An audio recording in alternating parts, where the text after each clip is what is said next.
ఏం వానలు మొన్నటి సంది కొడుతున్న వానలతోని తెలంగాణ రాష్ట్రంలో ఏ జిల్లాలో చూసినా వరదలు వంగుతున్నాయి, వాగులు దుంకుతున్నాయి, కట్టలు తెగిపోతున్నాయి, చెరువులు కుంటలు అలుగులు దుంకుతుంటే ఒక్కొక్క ఊర్లే ఒక్కో బాధ ఉన్నది. కొన్ని ఊర్లే మునిగిపోతే ఎంత గోసున్నదో అన్ని ముచ్చట్లు చెప్తా పారి.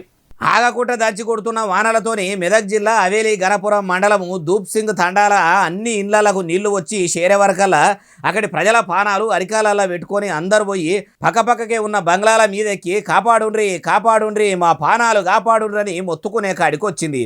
చుట్టుముట్టు వాన నీళ్లు నట్ట నడమల దూప్ సింగ్ తండా. పోనీ అడికెళ్ళి పోదామంటే తొవ్వలు కూడా అన్ని నీళ్ళలాగా అలిసిపోయినాయి. అధికారులు ఆ గండం నుంచి గట్టెక్కేయాలని గదగద మొనుక్కుంటా వేడుకుంటుర్రు. ఆడట్లుంటే కామారెడ్డి జిల్లాను మొత్తం వాన నీళ్లు ముంచినాయి. దుకాణాలన్నీ మునిగిపోయినాయి. కార్లు అయితే నీళ్ళలా కొట్టుకపోతున్నాయి. ఇది కామారెడ్డా లేకుంటే నీళ్లతోని నిండిపోయిన చెరువా అన్నట్టే కనిపిస్తున్నది. ఎటు చూసినా పారుతున్న నీళ్లే. హైదరాబాద్ నుంచి కామారెడ్డికి పోయే పెద్ద రోడ్డు మొత్తం నీళ్లతోనే నిండిపోయింది. జంగంపల్లి కాడనైతే పెద్ద జలగంగానే వంగుతున్నది. రాజన్న సిరిసిల్ల జిల్లా గంభీరావుపేట మండలం నర్మాల వాగు వంగుతుంటే బర్లమేపేదందుకు పోయిన నాగయ్య అనట ఆయన నీళ్ళలా చిక్కుకున్నాడట. ఏడున్నాడు ఏం కథ అని పోలీసులు దేవులాట సురువు చేసిర్రట.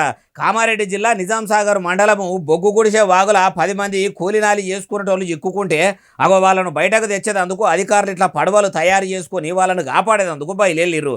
ఇట్లా చెప్పుకుంటూ పోతే మస్తున్నది కథ. కామారెడ్డి ఎల్లారెడ్డి రోడ్డు మాత్రము ఎందుకు కాకుండా అయ్యింది. కయ్య కోసి ఇట్లా కాలువ లెక్కనే మారిపోయింది. చూసిండ్రు కదా ప్రజలారా వాగులు ఎట్లా వంగుతున్నాయో. అందుకే పైలంగుండ్రి, ప్రయాణాలు కట్టేది ఉంటే వాయిదా చేసుకోండి. నీళ్లు మొత్తం కమ్మైనాకనే జర్నీ చేస్తే మంచిగా ఉంటుంది. లేకుంటే వాగులా కొట్టుకపోవుడు ఖాయమంటుర్రు ఈ ముచ్చటిన్నోళ్ళు.